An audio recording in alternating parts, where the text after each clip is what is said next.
Yesterday, while voting was taking place in the state of Georgia, multiple bomb threats were called in to 2 precincts in a 90% African American county in the state of Georgia. Also, obviously, happened to be very heavily Democrat. And after some confusion, the polling places were closed down for a while. Then, of course, they reopened, had times extended a little bit to make up for the loss of time. But later on, Republican Secretary of State Brad Raffensperger came out and said that they had determined that these bomb threats came from Russia. Here is what he said in his announcement. We've heard some threats that were of Russian origin. I don't know how to describe that that's viable. We don't think they are, but in the interest of public safety, we always check that out, and we'll just continue to be very responsible when we hear about stuff like that. We identified the source, and it was from Russia. They're up to mischief, it seems, and they don't want us to have a smooth, fair, and accurate election. Anything that can get us to fight amongst ourselves, they can count that as a victory. Sorry for laughing at that, but the way he categorized it, right?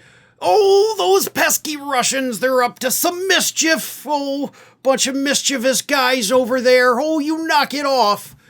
No, this is serious. This is election interference.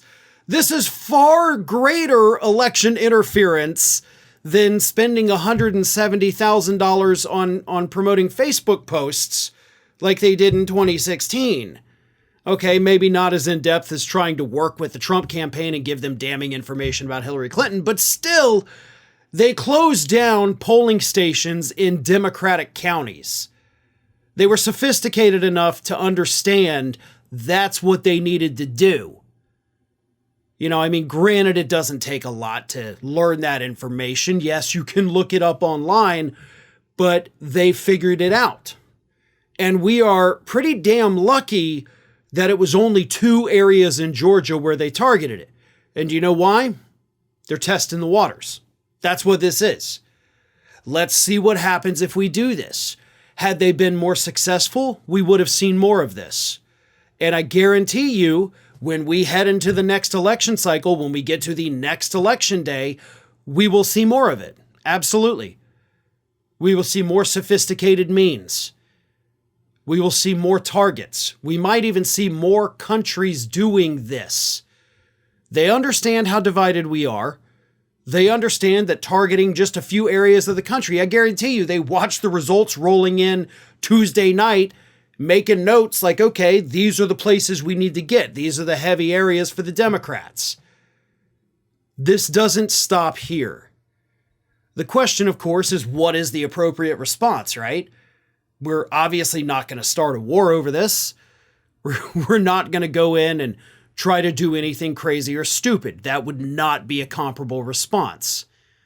But something needs to happen. Perhaps sanctions, whatever we can do, although sanctions actually only hurt the citizens of those countries, so even that is not really a punishment.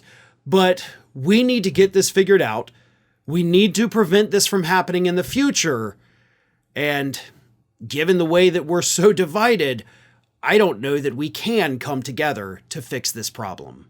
Thanks for watching, everybody. And if you're not already, please subscribe to the channel. We got fresh content every day for you.